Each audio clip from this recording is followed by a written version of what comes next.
আশীর্বাদ করুন যেন নিত্যকাল হরিগুরু বৈষ্ণবের মহিমা গুণগান কীর্তন করে আমার নরাধম পাপিষ্ট জনকে যেন আমি ধন্য করতে পারি। হইয়াছেন হইবেন প্রভুর যত দাস, সবার চরণবন্ধ ধন্তি করি গাছ। জয় শ্রী রাধারমণ।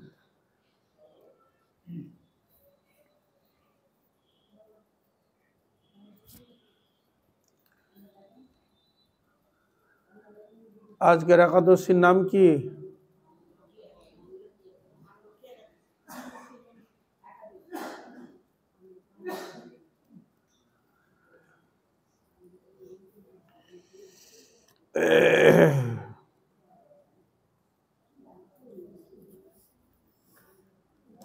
আজকে একাদশীর নাম হচ্ছে আমলকি।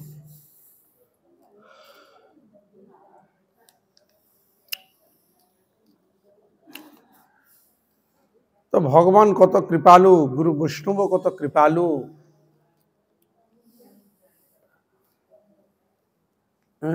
মানব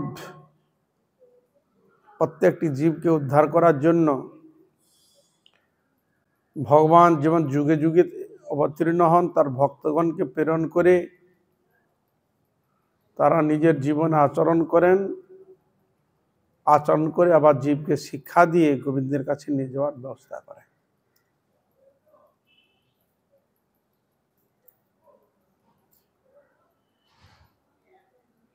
যত প্রকার ব্রত শাস্ত্রের মূল তাৎপর্য হচ্ছে এই, ভগবানের চরণে ভক্তি অনুরাগ, কায় মনোবাক্যে তার সেবা শুশ্রূষা করার নিমিত্তই, ভক্তি বৃদ্ধি করার নিমিত্তই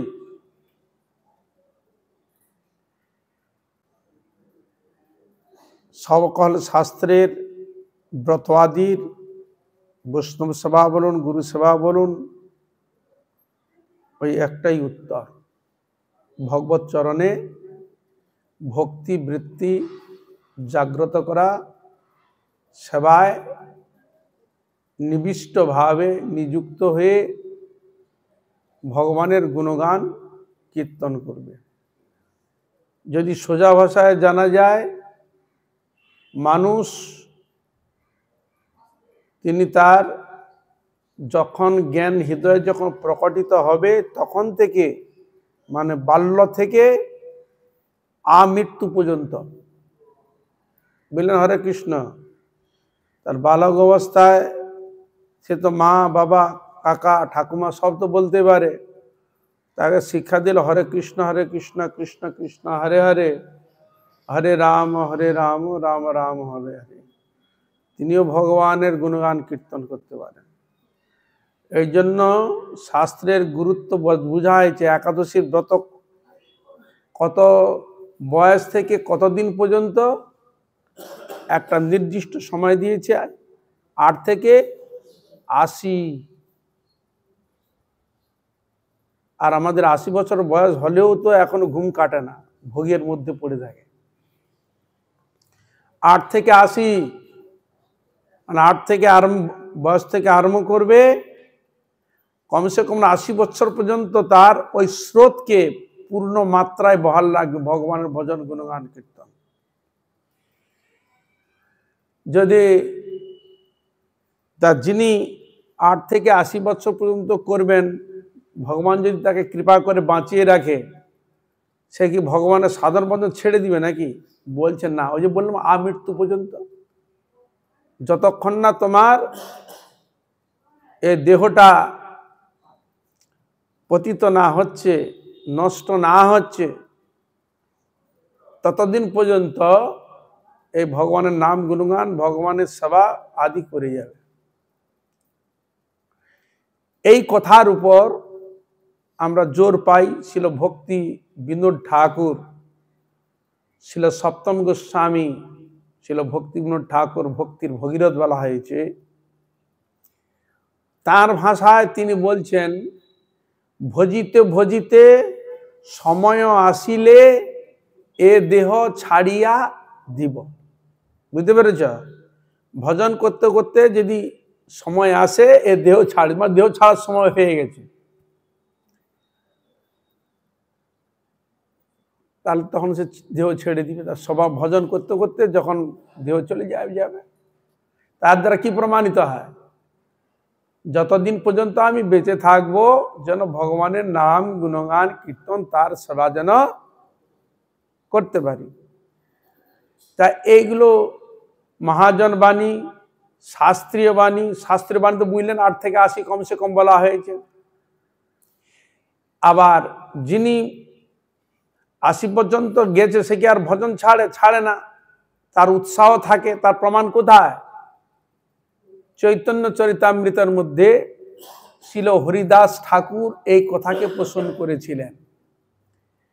হরিদাস ঠাকুর তিনি বুঝতে পারলেন যে মহাপ্রভু আর বেশি দিন থাকবেন না, তিনি চলে যাবেন।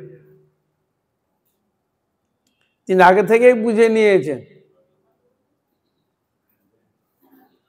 যাই হোক, তিনি বেশ কিছুদিন বসবাস করলেন কোথায়? সিদ্ধ বকুলে। শিলনামাচার্য হরিদাস ঠাকুর ওইখানেই থাকেন, ভগবানের গুণগান কীর্তন করেন এবং যথার্থ বয়স হয়েছে, বৃদ্ধত্ব প্রাপ্ত যথেষ্ট হয়েছে। আর মনের মধ্যে একটু দুঃখ পোষণ করছেন। কি বয়স হয়ে গেছে, আগে যেমন 3 লক্ষ হরিনাম করত, এখন কিন্তু আর সেরকম নাম করতে পারছে না। এই জন্য তার মনের মধ্যে খুব দুঃখ। এর দ্বারা কি প্রমাণ হয়? আমি যতদিন বেঁচে থাকার জন্য আগে যেরকম করেছিলাম সেইভাবে যেন করতে পারি, এই তো উদ্দেশ্য নাকি? কিন্তু মহাপ্রভুর নিয়ম কি ছিল? তিনি যখন যেতেন জগন্নাথ দেবকে দর্শন করতেন, আর দর্শন করে যখন তিনি সমুদ্রে স্নানাদিতে যাচ্ছেন, তখন তো ওই সামনে দিয়েই সিদ্ধ বকুলের কায় দিয়েই যেত। এখন তো ঘর বাড়ি, তখন তো ওসব ঘর বাড়ি কিছুই ছিল না, তখন পুরো ফাঁকা। হরে কৃষ্ণ, তখন পুরো ফাঁকা। এখন ঘর ডিঙিয়ে এই করে যেত, তখন তো কোনো সোজা একবারে। তা হরিদাসকে দর্শন করে যেতেন, যখন ভগবান ভক্ত কত ভালোবাসতেন। আর হরিদাস ঠাকুরকে মহাপ্রভু প্রশ্ন করছে, আপনি কেমন আছেন, ভালো আছেন তো? বলে, না প্রভু, আমার শারীরিক দিক মানে সবই ভালো আছে, কিন্তু আমার মন ভালো নয়। বলে, শরীর ভালো আছে, মন ভালো নয় আবার কি? কেন তোমার মন ভালো নয়? প্রশ্নের উত্তরে হরিদাস ঠাকুর বলছেন, আমি আগে যে 3 লক্ষ যে হরিনাম করতাম, আমি সেটা এখন ঠিক মতো করতে পারছি না। বুঝা গেল? চৈতন্য মহাপ্রভু কি বললেন? হরিদাস, তুমি সাধনে সিদ্ধি লাভ করেছ। কি বুঝলেন? হরে কৃষ্ণ। আমি যে সাধনে সিদ্ধি লাভ করেছি কেউ বলতে পারবো? কিন্তু মহাপ্রভু বলে দিচ্ছেন, তুমি তো সাধনে সিদ্ধি লাভ করেছ, এবার একটু কম করো, অসুবিধা কি? দেখুন হরিদাস ঠাকুর কি চাচ্ছে? আমি যেন সে আগের মতো যেন আমি করতে পারি, এই তো সেটা তার উদ্দেশ্য। আর আমরা এই জগতে কি বলি, সারাদিনে ভোগ সুখ করে গিয়েছি, এখন আছে অমধ্য কুমধ্য, এত বড় বয়স হয়ে যাচ্ছে, তাকে আর ছাড়ার প্রবৃত্তি নেই। যে একটু হরিনাম করি, হরি কীর্তন করি, হরে আরাধনা করি, ওই সেই জন্ম থেকে এবার মৃত্যু পর্যন্ত, একবার মরে যাবে সেখান পর্যন্ত ওই আঁশের পিণ্ডি দিবে। বুঝলে তো? মরে যাওয়া পর্যন্ত, মরে যখন যাবে সেখানে ওই অমেদ্য কুমেদ্য পিণ্ডি দিয়ে তাকে উদ্ধার করবে। এখনো আমাদের ভিতরের মধ্যে ঈশ্বর ভজন, ঈশ্বর আরাধনা করার চেতনা প্রবৃত্তি এখনো জায়গা নেই। এইটাই হচ্ছে দুঃখের কথা। তাহলে এই জন্য ইনার কাছে এই জিনিসটা আমাদের কি শিক্ষণীয়? তার শরীর এই অবস্থা হয়ে গেছে, তবু তার ভজনে উৎসাহ তিনি ছাড়ছেন না, করতে চাচ্ছেন। আর আমাদের ভিতর মধ্যে মটকার মধ্যে এখন তো সারা জীবন তো ভোগ সুখ করে গেলাম, এবার একটু ওইসব অমেদ্য কুমেদ্য ছেড়ে দিয়ে একটু শুদ্ধ সাত্ত্বিক ভাবে একটু আরাধনা করি না, এই বৃত্তিটা আমাদের মধ্যে জাগে না। কল্পনা করা যায় কিরকম তার উৎসাহ, চিন্তা করুন। আর আমরা একটু বয়স, বাবা আমার বয়স হয়েছে আর কি, ছেড়ে দিই, আমরা সাধন ছেড়ে দিই অজুহাত দিয়ে, শারীরিক মানুষের অজুহাত দিয়ে হরিভজন হরি আরাধনাকে ছেড়ে দিই। কিন্তু তিনি হরি আরাধনা ছাড়তে চাচ্ছেন না। কেন? মনের জোর যদি থাকে অসাধ্যকে সাধন করা যায়। তথাপি তার ক্ষেত্রে একটা সুন্দর দৃষ্টান্ত পাওয়া গেল মহাপ্রভুর ভাষায়, যে আপনি সাধনায় সিদ্ধি লাভ করেছে আর আপনার এত করার প্রয়োজন নেই। কিন্তু এখানে তো যারা বলবে আমাদের সম্ভব হচ্ছে না, একটু চেষ্টা করলেও করা যেতে পারে, হ্যাঁ, সে কিসে অজুহাত দিবে যে আমি করতে পারছি না? কি বলবে? আমি সিদ্ধি লাভ করে ফেলেছি, ভগবানকে করায়ত্ত করে ফেলেছি, নাকি আমার হাতে মুঠো এসে গেছে? না, ভাবনা কি থাকবে? হরিদাস ঠাকুরের দ্বারা আমাদের শিক্ষণীয়, তিনি যে প্রকার এই অবস্থা থেকেও তিনি হরিভজন ছাড়ছে না। আমাদের মধ্যে দুঃখ কষ্ট যত যাই আসুক না কেন, যতক্ষণ প্রাণ আছে ততক্ষণ পর্যন্ত যেন হরিভজন হরি আরাধনা করতে পারি। বুঝা গেল? হ্যাঁ, হয়তো দেখা গেল আমি হয়তো মালা জপ করতে পারি, হাত আমার ঘুরে না, ঠিক আছে, তা তোমার একটা অঙ্গ গিয়েছে তো, কিন্তু মনকে স্মরণ করতে পারো তো, মন তো লাগিয়ে করতে পারো। এই জন্য বলছে যাবৎ আছে প্রাণ দেহে আছে শক্তি, তাবৎ করহ কৃষ্ণ পাদ পদ্মে ভক্তি। যতক্ষণ আমার প্রাণ আছে, শক্তি আছে, ততক্ষণ ভক্তি করবে। তাহলে বুঝা গেল, তার একটা হাতে তো মালা করতে পারি না ঠিকই, কিন্তু মন তো গোবিন্দ চরণে দিতে পারি, কি হরে কৃষ্ণা, কিন্তু মুখটা তো কথা বলতে পারে হরে কৃষ্ণা হরে কৃষ্ণা হরে কৃষ্ণা কৃষ্ণ কৃষ্ণ হরে হরে, হরে রাম রাম রাম হরে হরে। আমি নিরন্তর নাম করতে পারি, কি হরে কৃষ্ণা, হ্যাঁ, নিরন্তর নাম তো মুখে রাখতে পারি। হয়তো আমার হাত চলছে না, শরীর চলছে না, কিন্তু আমি কথা বলতে পারি, মনও ঠিক আছে। শারীরিক দিয়ে সব হয়তো আমার অকেজু হয়ে গেছে, কিন্তু আমি আমার বাক শক্তি হারায়নি, আমার মন শক্তিও সে হারায়নি, কি হরে কৃষ্ণা, আমি হয়তো রয়েছি, কিন্তু মনের বল যদি থাকে, সে শুয়ে শুয়েও ভগবানকে স্মরণ, ভগবানের নাম করতে পারে। আমরা শুধু বলি শুধু মালাটা ঘুরালে মনে ভজন হয়, নাল হয় না, না, হরে কৃষ্ণ। হ্যাঁ, ভগবানের 64 অঙ্গ, সেই 64 প্রকার অঙ্গের মধ্যে স্মরণ একটা অঙ্গ, ভগবান নাম কীর্তন একটা অঙ্গ। তার নামের মালা দিয়েছে কেন না? নামের মালা অভ্যাস, যতক্ষণ তোমার হাতে আছে তুমি হরে কৃষ্ণ করতে পারবে, কিন্তু মালাটা তুমি ছেড়ে দিলে আর হরে কৃষ্ণ আর মুখে আর উচ্চারণ হচ্ছে না। কি বোঝা গেল? উচ্চারণ হয়। তাহলে আমার যখন সবসময় নাম হাফেজ মাল না থাকলেও সবসময় যদি উচ্চারিত হয়, তাই তো হয়ে গেল, অসুবিধা কি? হরে কৃষ্ণ।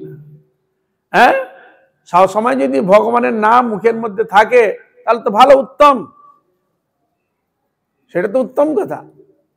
এরকম হলেই তো ভালো, তাহলে মালার আর প্রয়োজন হবে না, তখন মুখে অটোমেটিক নাম হবে। তার নামটা দেওয়া আছে কেন মালাটা? না, আমাদের সেই অভ্যাস এখন করা হয় নাই। ওই মালা যতক্ষণ তখন হরি হরি বলবো, আর মালা রেখে দিলে আর হরি হরি উচ্চারণ হয় না। কেন না? এখন আমরা সেই অভ্যাসে আসি নাই। এক প্র্যাকটিক্যাল ঘটনা, এখন তো আমাদের চাষাবাদ করার জন্য এখন অত্যাধুনিক মেশিন আদি হয়ে গেছে, না? তখন প্রত্যেকটা বাড়িতে গরু থাকতো, চাষাবাদ করার জন্য বলদ থাকতো কিনা? হ্যাঁ, এখন তখন নাঙল উঠে গেছে, দেখতে পাবেন এখন, যেহেতু মেশিন আদি এসে গেছে। তখন কি করতো? ওই লাঙ্গলে, যাদের অনেক আছে, জমি আছে চাষ করার জন্য, ওই লাঙ্গল দিয়ে চষত না। আর সেই যে ভদ্রলোক, তিনি তার এই লোকের বাড়িতেই কাজ করতেন, তার বিশেষ সম্পত্তি ছিল না, কিন্তু লোকের বাড়ি কাজ, তিনি যেহেতু হাল করতে খুব ভালো, পাকা ছোট থেকে করেছে তো সে বাড়িতে, এই জন্য উনাকেই হালে তাকে সবসময় নিযুক্ত করে থাকে চালাবার জন্য। বুঝলেন? সকাল হলেই ওই হাল নিয়ে চলে যেত মাঠে জমিচস্ত, কি গ্রীষ্ম কি বর্ষা সব সময় কোন না কোনো কাজে নিযুক্ত থাকতো এরকম। কিন্তু এই রোজ সে এই হাল ঠালে বলে সে ঘুমিয়ে থাকলেও ওই গরু তাড়াতো, ডাইনে বাইনে ডাইনে বাইনে এই যা। কি বুঝলেন? হরে কৃষ্ণ। ছোট থেকে ওই গরুকে করেছে, তো করতে করতে তার এমন অভ্যাস হয়ে গেছে সে ঘুমিয়ে ঘুমিয়ে ওই হাল করছে, এই যে ডায়ে যা বাঁয়ে যা, এরকম ডায়ে বাঁয়ে। কি বুঝলেন? হরে কৃষ্ণ। তখন তাকে বলছে এর ঘুমিয়ে থাকবে বলে আমি ও করে বলে ছোট থেকে এই বয়স পর্যন্ত ওই রোজ ওই লাঙ্গল টেনে গেছে, এই জন্য ঘুমিয়ে ঘুমিয়ে ও হাল করে। হ্যাঁ, হাল তাল হাল বাইছে ঘুমিয়ে ঘুমিয়ে। হ্যাঁ, অটোমেটিক, তাকে কেউ বলায়নি, কিন্তু অটোমেটিক ছোট থেকে করতে। তার মানে কি এটা অভ্যাসে পরিণত হয়ে গেছে।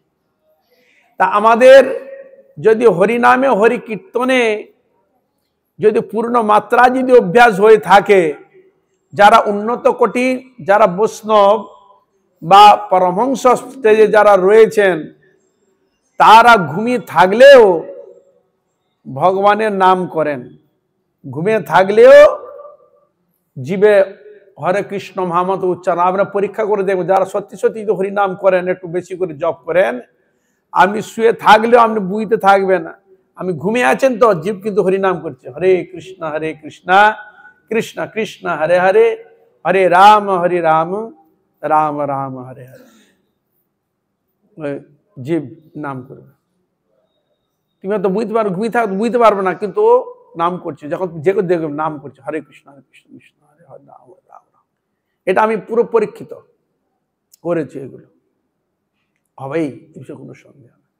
যদি করা ঘুমিয়ে থাকলেও আপনি নাম করবেন, জীব হরিনাম করবেন। তা এই জন্য ভগবান শ্রীমান চৈতন্য মহাপ্রভু এই জন্য নামের প্রতি সাহারা দিয়েছে। নামকে সাহারা করো, নামই তোমাকে উদ্ধার করে নিয়ে যাবে। তাহলে এ তো বৈষ্ণব সেবা, সাধুগুরু বৈষ্ণবের সেবা, সৎসঙ্গ করা, হরিনাম কীর্তন করা, ভগবান এর মূল উদ্দেশ্যটা কি? না ভগবানের যেন নাম গুরুর সেবা যেন আরো করতে পারি, সেই শক্তিটা সাধুগুরু বৈষ্ণবের সেবা করলে, ভগবানের নাম কীর্তন করলে সেই শক্তিটা লাভ হয়। বুঝা গেল? হরে কৃষ্ণ। অপ্রাকৃত শক্তি লাভ হয়। এই জন্য গুরু সেবা করলে, বৈষ্ণব সেবা করলে হরি ভজন করার শক্তি পাওয়া যায়, মন্ত্র শক্তি। এই জন্য গুরুবর্গ, গুরু বৈষ্ণবগণ সেই মন্ত্র দিয়েছেন, এই মন্ত্র জপ করলে সেই মন্ত্র শক্তি লাভ করা যায়। মন্ত্র শক্তি কোথায় নিযুক্ত? মন্ত্র কোথায় নিয়ে যাবে তাকে? যে মন্ত্র ভগবানের যদি মন্ত্র, ও মন্ত্র কোথায় নিয়ে যাবে? ভগবানের কাছে নিয়ে যাবে। কি বুঝলেন? নাম নামীর কাছে নিয়ে যাবে। বুঝা গেল? হরে কৃষ্ণ। ভগবানের নাম, হরে কৃষ্ণ কৃষ্ণ হরে রাম হরে ভগবানের নাম। নামীকে সাক্ষাৎ কৃষ্ণ, এই জন্য নাম নামী অভিন্ন। তার নাম কোথায় নিয়ে যায়? নামীর কাছে নিয়ে যায়। ই তো গেল এক দৃষ্টান্ত। আর কি করে না, নামিয়ে নিয়ে আসে। ভগবান যদি যত উপরেই থাক না কেন, যেখানেই তিনি থাক না কেন, হরে কৃষ্ণ ভক্তি সহকারে যে ভগবানের নাম করেন, ওই নামীকে আকর্ষণ করে নেবে, নাম তাকে আকর্ষণ করে নামিয়ে নিয়ে আসে। যে ব্যক্তি নাম করে তার কাছে তাকে আকর্ষণ করে নিয়ে আসে। বুঝা গেল? যিনি হরি, সে হরি ব্যক্তিকে তাকে নামিয়ে নিয়ে আসে, মানে আকর্ষণ করে নিয়ে আসে। কে নিয়ে আসে? এই নাম। এত শক্তি। নাম নামকারী বহুধা নিজ সর্বশক্তি তত্ত্বাস্মিত নিয়মিত স্মরণে ন কাল এতাদৃশিত ভগবান মাপি দুর্দৈব ইহা জনি না অনুরাগ। নামের মধ্যে এত শক্তি দিয়েছে ভগবান, তাকে আকর্ষণ করে নিয়ে আসে। আকর্ষণ করে যিনি হরিনাম করবে, ভগবান তাকে আকর্ষণ করে চরণের স্থান দেবে। এই জন্য ভগবান নামে এক নাম হলো কৃষ্ণ। কৃষ্ণ ধাতু আকর্ষণে, তাকে আকর্ষণ করে নিয়ে আসবে। চুম্বকের কাজ কি? চুম্বক কাকে আকর্ষণ করে? হ্যাঁ, পেতলকে আকর্ষণ করে। তামাকে আকর্ষণ করে, কাঠকে আকর্ষণ করে, কাকে আকর্ষণ করে? লোহাকে। কেন আকর্ষণ করে? না, লোহা যে জাতীয় ও চুম্বক একই জাতীয়। হরে কৃষ্ণ, বুঝা গেল? হরে কৃষ্ণ। হ্যাঁ, ওই জন্য আকর্ষণ করে। লোহা, চুম্বক লোহাকে আকর্ষণ করে। কিন্তু ভগবানের বৈশিষ্ট্য কি? তিনি সব বস্তুকে আকর্ষণ করেন। নিতাই গৌর প্রেমানন্দে। আপনি প্রশ্ন করবেন কেন? কেন আকর্ষণ করে? এটা না লোহা, লোহাকে আকর্ষণ করে কেন? এক জাতীয়, এই তো। কিন্তু আমার মধ্যে যে আত্মাটা রয়েছে ওটা কার অংশ? গোবিন্দেরই অংশ। তো কোথা থেকে এসে? গোবিন্দ থেকে এসছে। কালকে বৃক্ষের মধ্যে নেই, ওই প্রাণীর মধ্যে নেই, অন্যান্য ইতর প্রাণীর মধ্যে নেই। কি বুঝলা? হরে কৃষ্ণ। ভগবান যদি প্রাণ শক্তি যদি না দেয়, এই জগতে কোনো বস্তু সে জীবিত হতে পারে না। হরে কৃষ্ণ। হ্যাঁ, প্রত্যেকটা প্রাণী যে চলছে, যা আমরা দেখতে পাই না, চশমা দিয়েও দেখা যায় না, আরো পাওয়ারফুল পাওয়ার দিয়ে তাকে দেখতে হয়। আমরা যে খাই, জলের মধ্যে কত প্রাণী খেয়ে ফেলি, নিঃশ্বাসের মধ্যে কত ঘুরে বেড়াচ্ছে আমাদের শরীরের মধ্যে চলে, দেখতে পাই, কিন্তু তার মধ্যেও ভগবান রয়েছে।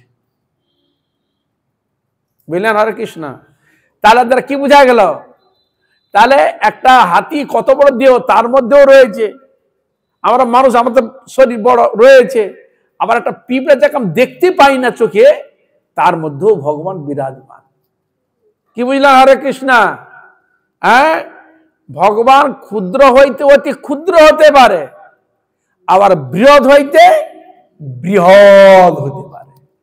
বৃহত্তাৎ বৃহৎ সব ব্রহ্ম। এই জন্য বৃহৎ হইতে অতি বৃহৎ, এক ক্ষুদ্র হইতে অতি বৃহৎ হতে পারে। এই হলো ভগবান, পূর্ণ ব্রহ্ম ভগবান শ্রী গোবিন্দ। তাহলে বুঝা গেল, তার প্রত্যেক জীবকে আকর্ষণ করছে পশু পক্ষী কীট পতঙ্গ কে? ভগবান। ভগবান যখন কৃষ্ণ সাক্ষাৎ ভাবে যখন ব্রজে লীলা করেছিলেন, সেই ব্রজধামের মধ্যে ভগবান কৃষ্ণকে দেখে পশু পক্ষী কীট পতঙ্গ সকলে আকর্ষিত হয়ে চলে আসতো ভগবানের কাছে, নির্ভয়ে বিচরণ করতেন, আসতেন তারা আকর্ষিত হয়ে। এই যেমন এই জগতে কেউ ফুলকে দেখে আকর্ষিত হয়, হয় কিনা? কেউ রূপকে দেখে আকর্ষিত হয়, হয় কিনা? তাহলে সেরকম ভগবান তিনি এমন বস্তু, আমাদের আকর্ষণ, ভগবান যে আমাকে আকর্ষণ যে করবে, তা আমার মধ্যে তো নানা রকম কামনা বাসনা রূপ দুর্গন্ধ রূপ মরিচা রয়েছে। মানে লোহার মধ্যে যদি মরিচা পড়ে, তাহলে কিন্তু চুম্বক কিন্তু তাকে সহজে আকর্ষণ করতে পারে না। কেন? তার মূল যে লোহটা, তার মধ্যে মরিচা পড়ে গিয়ে সেটাকে আবরণ করে রেখে দিয়েছে, এই জন্য তাকে আকর্ষণ করতে পারছে না। বা আমরাও আকর্ষিত হয়ে যে তিনি আকর্ষণ করছে, তাহলে কি ওইটা মরিচা পড়েছে কি চুম্বক আকর্ষণ করে না? চুম্বক আকর্ষণ করছে, কিন্তু এর মধ্যে মরিচা পড়েছে, ওই জন্য আকর্ষিত হয়ে যেতে পারছে না। বুঝা গেল? হরে কৃষ্ণ। হ্যাঁ, তাহলে এই জন্য আমরা হরিভজন না করার জন্য জন্মান্তরে আমাদের সেই মরিচারূপ যে দুর্গন্ধগুলো থেকে গেছে। এই জন্য ভগবানের নামে আমরা আকর্ষিত হই না, ভগবানের কীর্তনে আমরা আকর্ষিত হই না, ভগবত শ্রবণে আমরা আকর্ষিত হয় না, ভগবানের গুণগানের কীর্তনে আমরা আকর্ষিত হই না। কেন? ওইগুলো হওয়ার জন্য। তাহলে এখানে যদি লোহতে যদি মরিচা পড়ে, তাতে কি করতে? ওই কেরোসিন দিয়ে ভালো করে ঘষে মেজে দিলে, মরিচাটা তুলে দিলে, দাও, সঙ্গে সঙ্গে আকর্ষণ করে নিচ্ছে। বুঝা গেল? তাহলে আমাদের মধ্যে যে মরিচাগুলো পড়েছে জন্মান্তরে লোহার ন্যায়, তাহলে এখানে ওই তখন কেরোসিন দিচ্ছে, এখানে ওই কেরোসিনের কাজ করছে কি? সৎসঙ্গ, হরিনাম, হরি কীর্তন, হরি সেবা, একাদশী বার ব্রত। বুঝা গেল? কিসের কাজ করছে? ওই কেরোসিনের ন্যায় কাজ করছে। মানে হৃদয়টাকে জন্মান্তরে নানা প্রকার যে জিনিসগুলো ঘেরানিগুলো থেকে গেছে, সেইগুলোকে নাম শ্রবণ কীর্তনের দ্বারা ঘষা মাজা করা হচ্ছে, ঘষা মাজা করে পরিষ্কৃত করে গোবিন্দের, তবে তাকে তাড়াতাড়ি আকর্ষণ গোবিন্দের কাছে নিয়ে যেতে পারে। বুঝা গেল? হরে কৃষ্ণ। এই হলো ব্যাপার। আমাদের মনকে যদি না গলা তাহলে হবে না, মুশকিল হয়ে যাবে। এই জন্য ছিল নরোত্তম দাস ঠাকুর কীর্তন করেছে, কি বলেছে? যদি গৌরাঙ্গ নাহিত তবে কি হইত, কেমনে ধরিতাম দে রাধার মহিমা প্রেম রস সীমা, জগতে জানাত কে। তো মহাপ্রভুর ব্যাপ্তি আসছে সামনে। হ্যাঁ, ভজ ভজ ভাই চৈতন্য নিতাই, সুদৃঢ় বিশ্বাস করি। তারপরে কি? বিষয় ছাড়িয়া সে রসে মজিয়া, মুখে বলো হরি হরি। আমার মন পাষান্ত গলে না রে, পাষাণ হতে কঠিন বলে আমার মন পাষান্ত গলে না রে। নরহরি হিয়া পাষাণ দিয়া মন কেমনে গড়িয়াছে। আমার মন পাষাণকে কিভাবে গড়িয়াছে? পাষাণ গোলানো হরি নামে আমার মন পাষান্ত গলে না রে। পাষাণ হলে যেত গলে আমার মন পাষান্ত গলে না রে। পাষাণ হতে কঠিন বলে আমার মন পাষান্ত গলে না রে। গৌর হরি এবার মোরে করো দয়া, আমার মন পাষাণকে গলাইয়া এইবার আমায় করো দয়া। তব শ্রী চরণে প্রেম ভক্তি দিয়া এইবার মোরে করো দয়া। তব নামে রুচি দিয়া এইবার মোরে করো দয়া। হে নিতাই হে গৌর হরি এইবার মোরে করো দয়া। নরহরি হিয়া পাষাণ দিয়া মন কেমনে গড়ি আছে। কে কীর্তন করছে? ছিল নরোত্তম দাস ঠাকুর। তাহলে বুঝতে পারছেন? হরে কৃষ্ণ। হ্যাঁ, আমার মনের গতিবিধি কিরকম? ঈশ্বর অনুরাগী নয়, কৃষ্ণ ভক্তি অনুরাগী নয়। মন সবসময় বিষয়া আকৃষ্ট, বিষয়ের মধ্যে আকৃষ্ট রয়েছে। মন একদম ছুটে গোবিন্দের কাছে যেতে চায় না।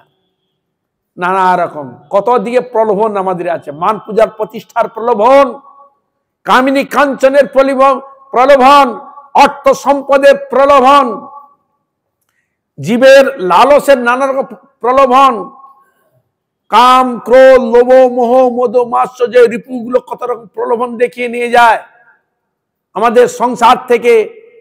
সংসারের থেকে আমাদের আরো ডুবানোর চেষ্টা করে, অক্টোপাসের মতো বাঁধার চেষ্টা করে। এই সকল বাঁধন ছিঁড়ে গোবিন্দের কাছে যেতে হবে।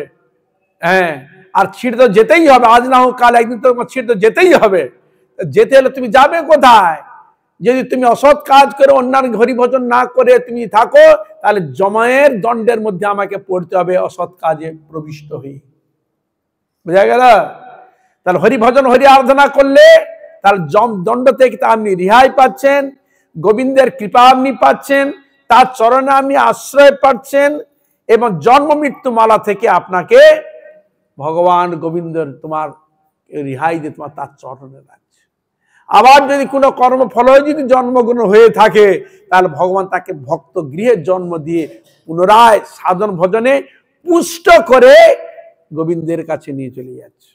তাহলে এত ফেসিলিটি হয়েছে, এত ফেসিলিটি থাকা সত্ত্বেও আমরা জড় জগতের এমন ফ্যাসিলিটি পেয়েছি। হরে কৃষ্ণ।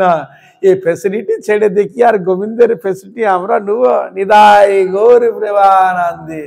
তাই সাধু গুরু বৈষ্ণবগণ খুব কৃপালু দয়ালু। সেই রাধা গোবিন্দের ওই ফ্যাসিলিটি পাওয়ার জন্য, গৌর হরি ফ্যাসিলিটি পাওয়ার জন্য এই সাধন ভজনের কথা, সৎসঙ্গের কথা, একাদশী বারবতের কথা এই জন্য সেখানে ব্যক্ত করা হয়েছে। হরে কৃষ্ণ। হ্যাঁ, চিন্তা করুন, এগুলো বুঝার বিষয়, বুঝবার বিষয়, জানবার বিষয়। তা যে হোক, এ আমলকি একাদশীর কথা তাহলে আমরা শ্রবণ করি। আমলকি একাদশী বিষয়ে কি বর্ণিত রয়েছে।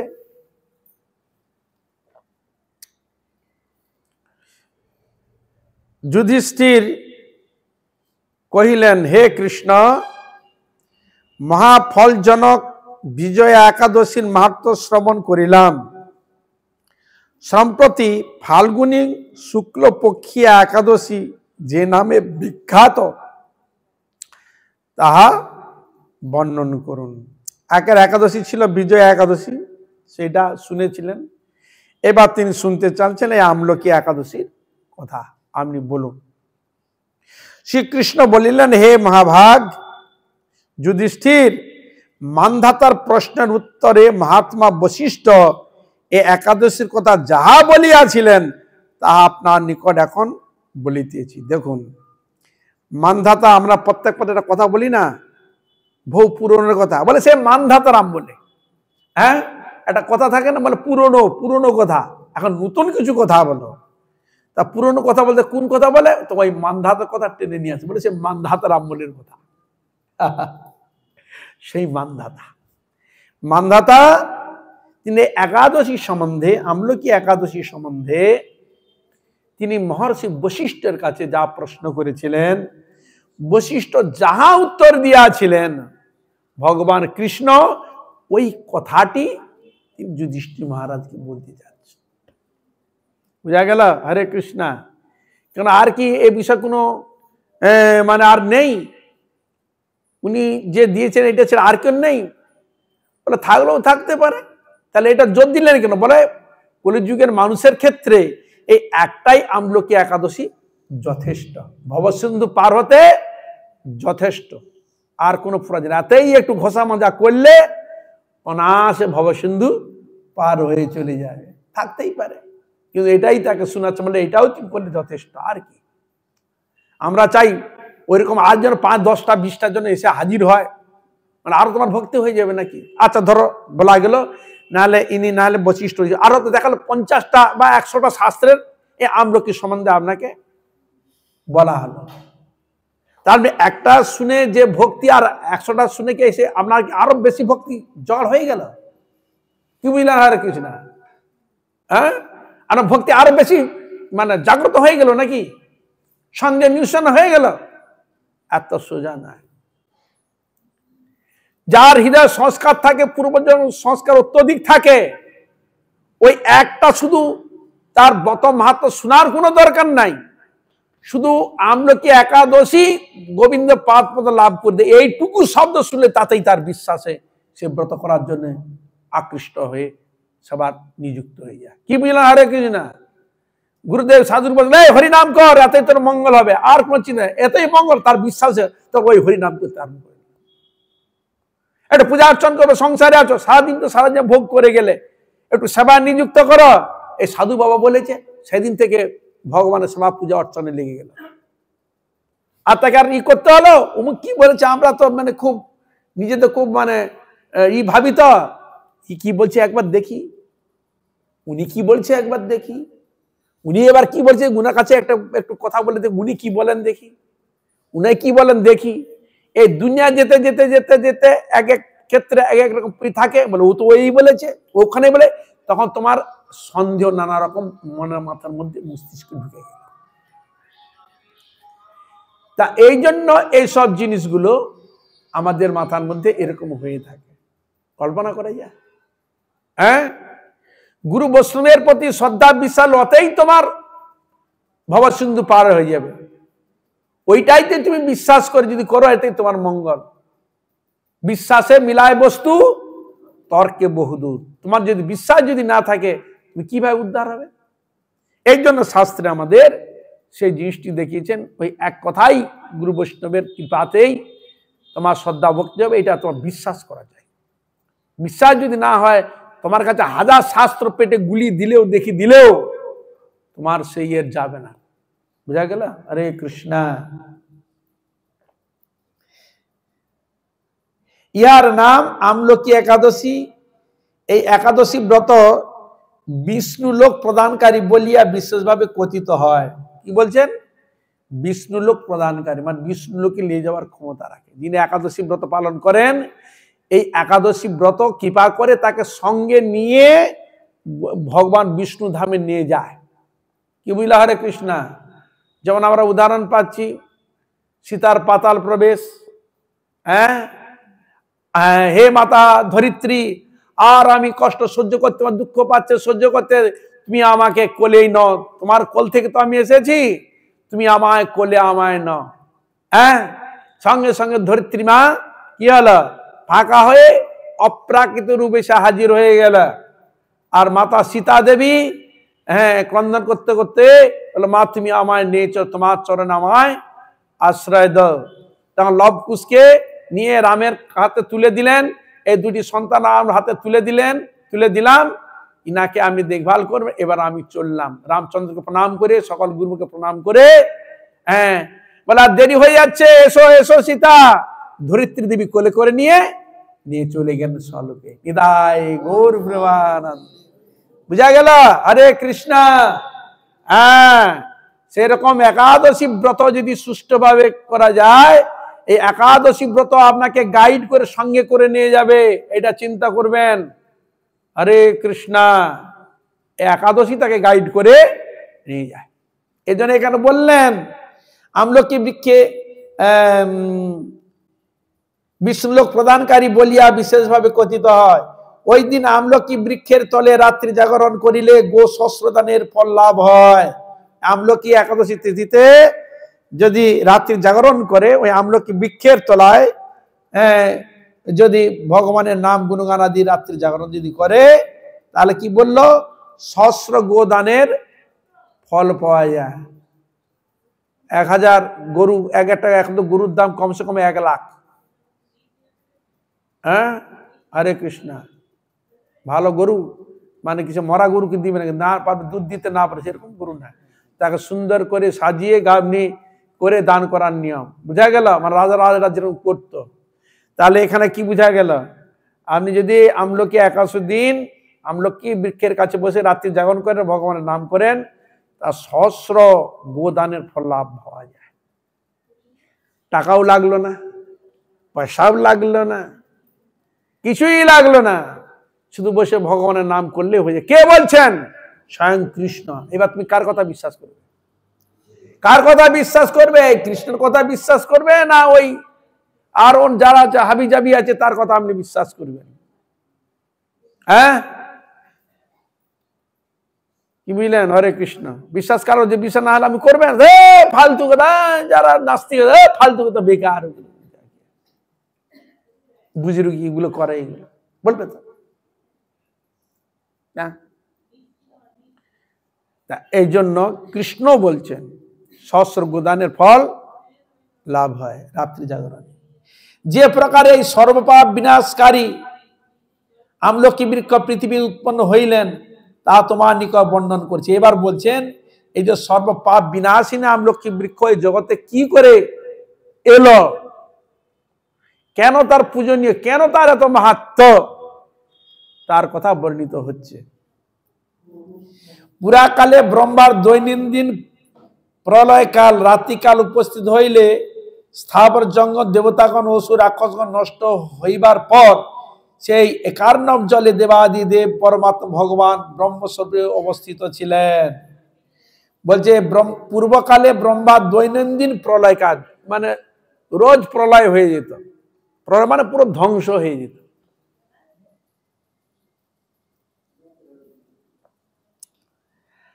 আর রাত্রিকাল উপস্থিত হলে স্থাবর জঙ্গমে দেবতাগণ অসুর রাক্ষসগণ নষ্ট হইবার পর একার্ণ জলে দেবাদিদেব পরমাত্মা ব্রহ্মস্বরূপ উপস্থিত হইলেন। কোথায়? জলে ভগবান তিনি অবস্থিত লাভ করলেন, অবস্থান করতে লাগলেন। তখন সেই জগদ্রূপ ব্রহ্মের বদন হইতে চন্দ্রতুল্য শুভ্রবর্ণ এক বিন্দু জল উত্থিত হইয়া ভূমিতে পতিত হইল। যে শুয়েছিলেন, হলো কখন? বদন মানে মুখ হইতে, কিরকম? চন্দ্রতুল্য, শুভ্র মানে সাদা, এক বিন্দু জল উত্থিত হইয়া কোথায়? ভূমিতে পতিত হইল, মানে পড়লো, পৃথিবীতে পড়লো, ধরিত্রীর মাথাতে। আর সেই জলবিন্দু হইতে অকস্মাৎ একটি বিশাল আমলকি বৃক্ষ উৎপন্ন হইল। তাহলে বোঝা গেল, তাহলে আমলকি বৃক্ষ সম্বন্ধে আমরা জানতাম, তাই এখানে জানা গেল যে ভগবানের অঙ্গ, সে জল থেকেই আমলকির উৎপত্তি, এই জন্য তার এত মহিমা।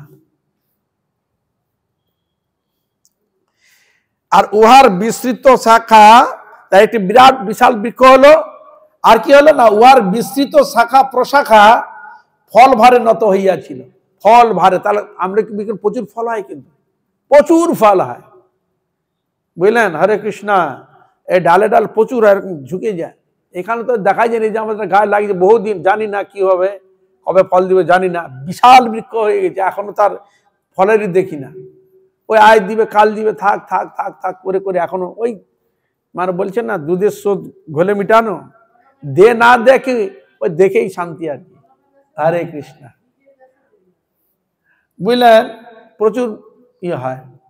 আমাদের এখানে আছে সামনে গেটের সামনে, দ্বিতীয় গেটের সামনে, ওখানে বৃক্ষ একটা বিরাট, ফল এখনো দেখি নাই। যাই হোক, তাহলে এত ফল হয়েছে বৃক্ষে, বৃক্ষে একবার ভারে একবারে নতমস্তক হয়ে গেছে। সেই বৃক্ষই সমস্ত বৃক্ষের আদি বলিয়া কথিত। এই জন্য বলছে জগতে যত প্রকার বৃক্ষ রয়েছে, সকল বৃক্ষের আদি বৃক্ষ হচ্ছে আমলকি। বুঝা গেল? হরে কৃষ্ণ। হ্যাঁ, আদি বৃক্ষ। এই বৃক্ষ হইতে ভগবান কর্তৃক ব্রহ্মা প্রজাসমূহ দেব মনুষ্য স্থাবর জঙ্গমাদি সৃষ্টি হইয়াছে। বলছেন এই বৃক্ষ হইতে ভগবান কর্তৃক, এই বৃক্ষ হইতে বলছে, এই বৃক্ষ হইতে ব্রহ্মা কর্তৃক প্রজাসমূহ দেব মনুষ্য স্থাবর জঙ্গমাদি সৃষ্টি হইয়াছে।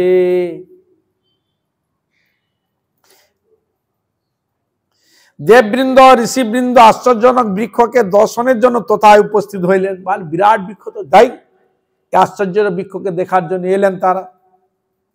সেই অভিনব বৃক্ষ দর্শন করিয়া সকলে বিস্মিত হইলেন, কারণ তাহারা বহু বৃক্ষ পূর্বে দর্শন করিয়াছেন এবং তাহাদের নামাদিও জ্ঞাত আছেন আর যেসব বৃক্ষের কথা, কিন্তু এই বৃক্ষ কোথা হইতে আসিল এবং কি নাম ইত্যাদি বিষয়ে সকলেই চিন্তা করিতে লাগিলেন। কিন্তু মহাবৃক্ষের নাম কি, কোথা থেকে এলো, কিভাবে তার উৎপত্তি।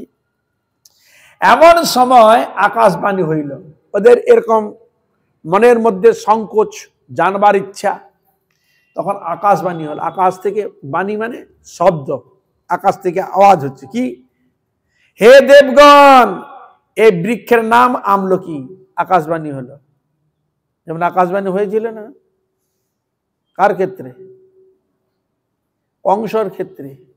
কংস নিয়ে গেছিল না দেবকীকে শ্বশুর বাড়ি নিতে গিয়েছিল, ওখানে বলছিল আরে মুড়া কংস, তুই যাকে নিয়ে যাচ্ছিস আর অষ্টম গর্ভের সন্তানের হাতে তোমার মৃত্যু হবে। আকাশবাণী হয়েছিল। আর এখানে সেই রকম আকাশবাণী হচ্ছে। হ্যাঁ, হে দেবগণ, এই বৃক্ষের নাম আমলকি। জানতে চেয়েছিল বৃক্ষের নাম কি, তো উত্তর পেয়ে গেল। বুঝা গেল? আকাশ থেকে পেয়ে গেল।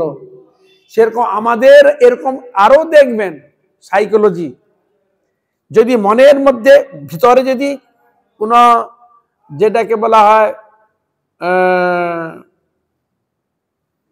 হৃদয় যদি সরল হয়, হৃদয়ের মধ্যে কোনো কুবাসনা যদি না থাকে, হৃদয় যদি নির্মল হয়, ভগবানের প্রতি ভক্তের প্রতি গুরু বৈষ্ণবের অত্যন্ত শ্রদ্ধানুরাগী যদি হয়, আপনার মনের মধ্যে কোনো একটা সমাধান তো আপনি পাচ্ছেন না, কিন্তু মনে মনে যদি ভগবানকে যারাকে আপনি জানাবেন, সেই আপনাকে জানি হৃদয় গৌর প্রেমানন্দে। বুঝা গেল? হরে কৃষ্ণ। যদি আপনি জানার চেষ্টা করেন এই বিষয়ে, আপনার চৈত্য গুরু রূপে হৃদয়ে বসে ভগবান আপনাকে জানিয়ে দেন, বুঝিয়ে দেন। হরে কৃষ্ণ। কিন্তু সেরকম অধিকার, সেরকম যোগ্যতা তো থাকা চাই, তবে তো। কিন্তু সেখানে সেরকম তারা ছিলেন, সংকট ছিল, সঙ্গে সঙ্গে উত্তর পেয়ে গেলেন আকাশবাণী থেকে। ইহা পরম বৈষ্ণব বলিয়া বিখ্যাত। বুঝলেন? হরে কৃষ্ণ। এই বৃক্ষকে কি বৃক্ষ বলা? বৈষ্ণব বৃক্ষ। তাহলে আমরা একটা নাম পেলাম, নাম হচ্ছে আমলকি বৃক্ষ। আর কি নাম পেলাম? বৈষ্ণব বৃক্ষ। কেন? এই আমলকি বৃক্ষের আরাধনা করলে গোবিন্দের কাছে নিয়ে যাবার ক্ষমতা রাখে, বুঝা গেল? সাধুগুরু বৈষ্ণবে আরাধনা করলে সাধুগুরু বৈষ্ণব হাতে ধরে গোবিন্দের কাছে নিয়ে যাবার ক্ষমতা রাখে। হৃদয় গৌর প্রেমানন্দী। হ্যাঁ, এই জন্য আমরা খালি আমলকি বৃক্ষ নামে নাম জানি, কিন্তু এইখানে আপনারা তার কি পেলেন? ইয়া পরম বৈষ্ণব বলিয়া বিখ্যাত। এটা সবাই জানে? জানে। ইয়া স্মরণ মাত্রে গোদানে ফল লাভ হয়। শুধু আমলকি বৃক্ষকে কেউ যদি স্মরণ করে, ও কেন, শুধু কেউ যদি বলে আমলকি আমলকি আমলকি আমলকি আমলকি খাবো, হরে কৃষ্ণ, এই আমলকি নাম শব্দ গ্রহণ করলেই নামের যেরকম ক্রিয়া হয়, সেরকম আমলকি তার নাম যেহেতু করেছে, তাতেও তার ক্রিয়া হয়। হৃদয় গৌর প্রেমানন্দে। বুঝা গেল? হরে কৃষ্ণ। হ্যাঁ,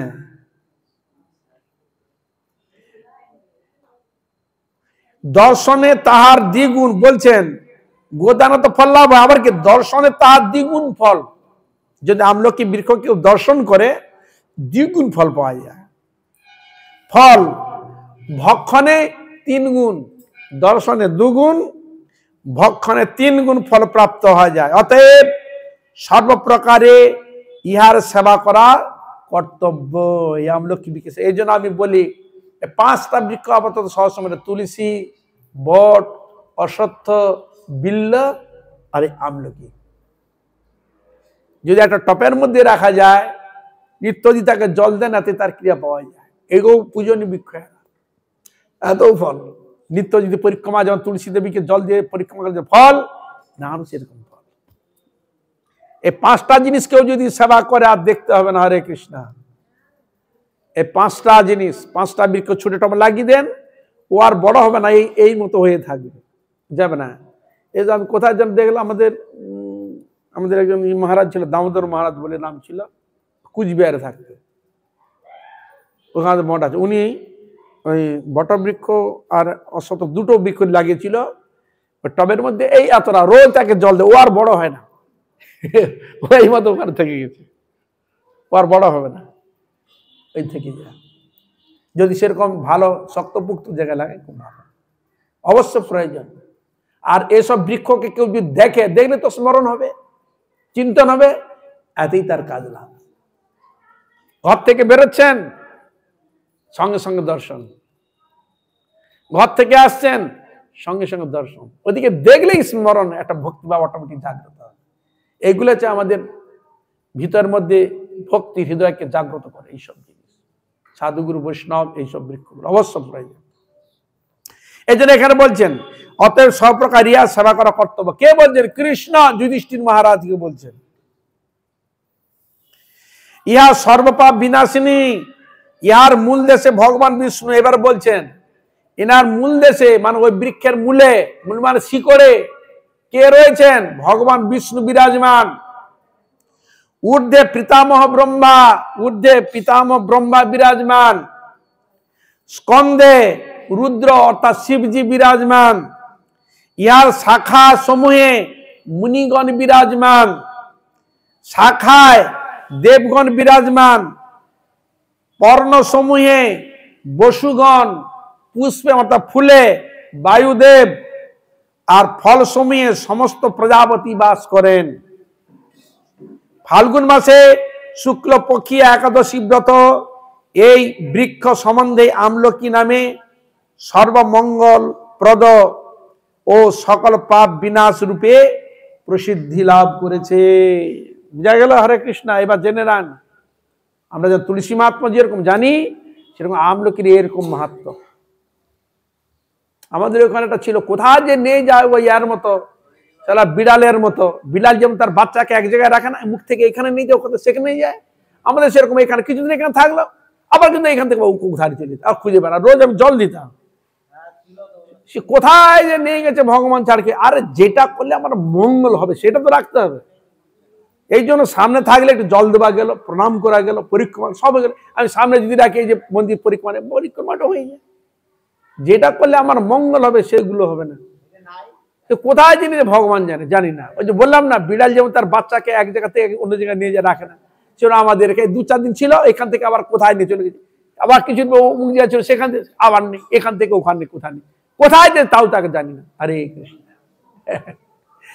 আমলকি বৃক্ষের এরকম এত মহিমা রয়েছে শাস্ত্রে। হরে কৃষ্ণ।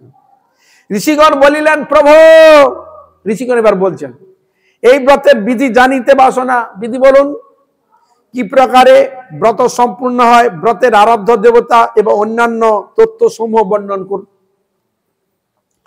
বিষ্ণু কহিলেন, হে দ্বিজ শ্রেষ্ঠগণ, এই ব্রতে অন্য একাদশীর ন্যায় প্রাতঃ স্নানাদির নিয়ম গ্রহণ পূর্বক পতিত, চোর, পাষণ্ডী, দুর্বৃত্ত, মর্যাদাহীন, গুরুপত্নীগামী মনুষ্যের সহিত আলাপ করিবে না। এখানে বলছে যারা চোর, পতিত, পাষণ্ডী, মিথ্যাভাষী, অসৎসঙ্গী, মিথ্যা কথা বলে, হ্যাঁ ইত্যাদি বলে, এদের সংস্পর্শে একদম যাবে না। হরে কৃষ্ণ।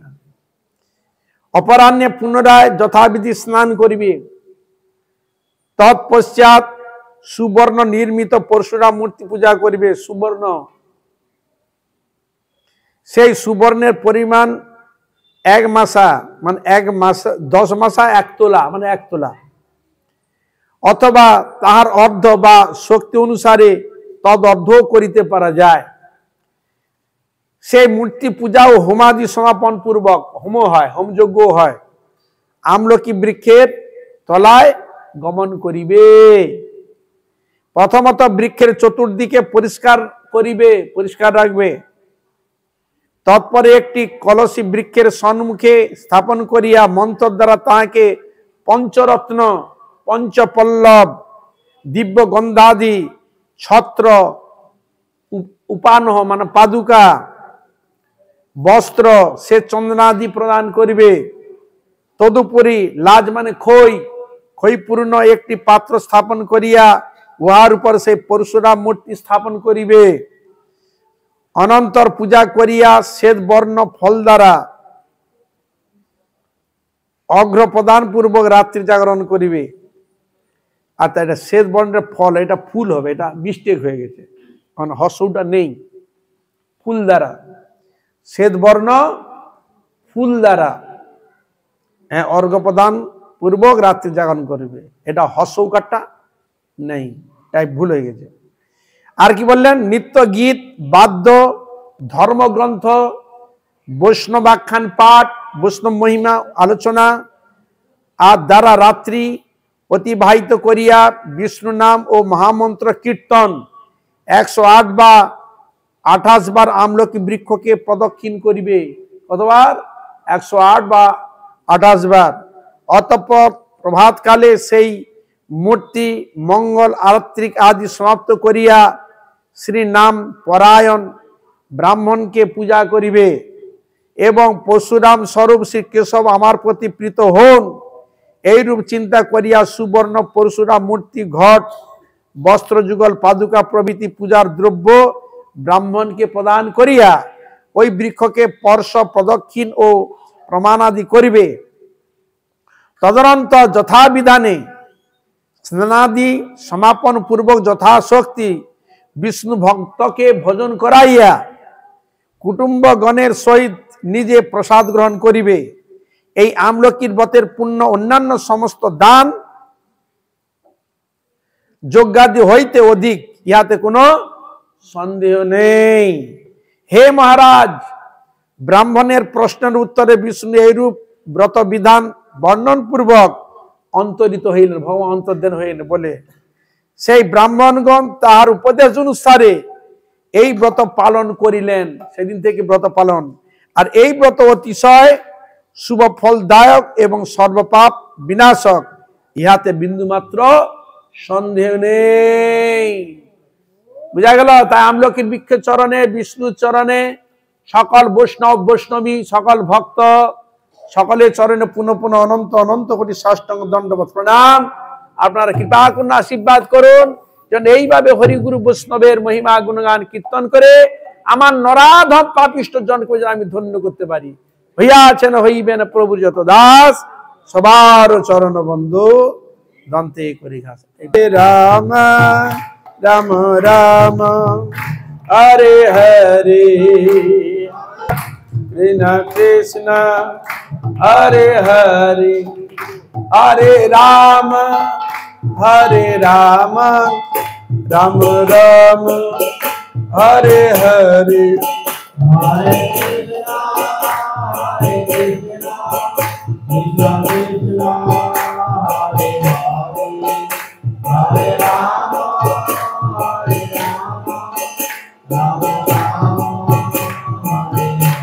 ताई गौर हरि बोल हरि बोल हरि बोल हरि बोल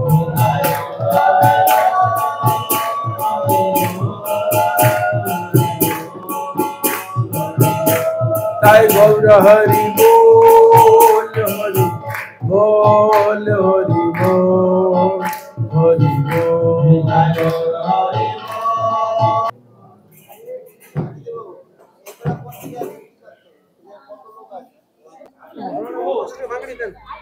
ভাঙাড়ি হবে না আমি ভাঙাড়ি নেন নেন তুমি নেন 2 4 1 5 আমাকে 30 টাকা দেন